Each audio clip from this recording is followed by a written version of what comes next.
Welcome to the YouTube channel of Lalbagh girls. तो बच्चों, आज का ये वीडियो क्लास 6 के लिए है, जिसमें मैं आपको आपके लिटरेचर पार्ट में से सेकंड चैप्टर पढ़ाने जा रही हूँ, जिसका नाम है गांव का जीवन।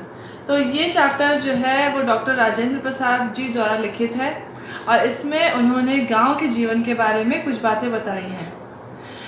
इसका कारण ये है कि धीरे धीरे जैसे जैसे हम शहर के निकट आते जाते हैं, गांव का जीवन हमारा पीछे छूटता जाता है। तो उसी इस पाठ को पढ़ने के बाद हमें ऐसा लगता है जैसे हम स्वयं भी उसी गांव में ही हैं और उस गांव का ही हिस्सा है। इस प्रकार से इसका पूरा चित्रण किया गया है। तो इसमें जो है इस चैप्टर की शुरुआत जो होती है वो एक गांव के मेले से होती है, जहां पर छोटी छोटी सी दुकानें लगी हैं, जिसमें जो है आटा दाल चावल की दुकान है छोटी सी, साथ ही साथ एक तरफ गुब्बारे वाला गुब्बारे बेच रहा है और जो है एक तरफ मिठाई की दुकान लगी हुई है और आसपास के लोग आके वहां पर ख़रीदारी कर रहे हैं। साथ ही साथ इसमें जो है कुछ विशेष अवसरों के बारे में भी बताया गया है, जैसे रामनवमी और कृष्ण जन्माष्टमी के बारे में भी बताया गया है, किस प्रकार से रामलीला का आयोजन किया जाता था। रामलीला का आयोजन करने के लिए बहुत बड़ा सा पंडाल लगाया जाता था, जिसमें लोग जो है अभिनय करते थे। उसमें जो अभिनय करने वाले लोग हैं वो बहुत अधिक पढ़े लिखे नहीं होते थे और इसी कारण जो है पीछे से लोग उनके संवाद बोलते थे और वो उन संवादों का केवल जैसा बोलते थे वैसा ही वो करते थे। तो इस प्रकार से रामलीला का आयोजन किया जाता था।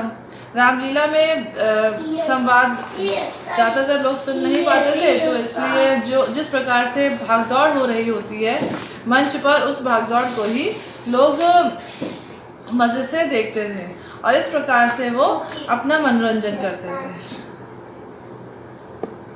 में अनेक पात्र होते हैं, रामचंद्र जी, सीता जी, लक्ष्मण, और इसी प्रकार से जो है रामलीला में भी कई पात्र होते थे। उन पात्रों को विशेष प्रकार सजाया जाता था, जिसमें से राम, सीता और लक्ष्मण के लिए विशेष प्रकार की वेशभूषा होती थी। उनको तैयार होने में 2-2 घंटे लगते थे और इसमें रामायण में सबसे मुख्य रूप से एक राम विवाह, लंका कांड, ये जो 2 हिस्से थे वो बहुत अच्छे से दिखाए जाते थे और साथ ही साथ लंका दहन भी दिखाया जाता था। लंका दहन करने के लिए कुछ छोटी छोटी झोपड़ियाँ बनाई जाती थी और उनको वास्तव में जला दिया जाता था। तो कहने का तात्पर्य है कि एक अच्छे से रामायण का जो दृश्य होता है वो दृश्य उस रामलीला में दिखाया जाता था।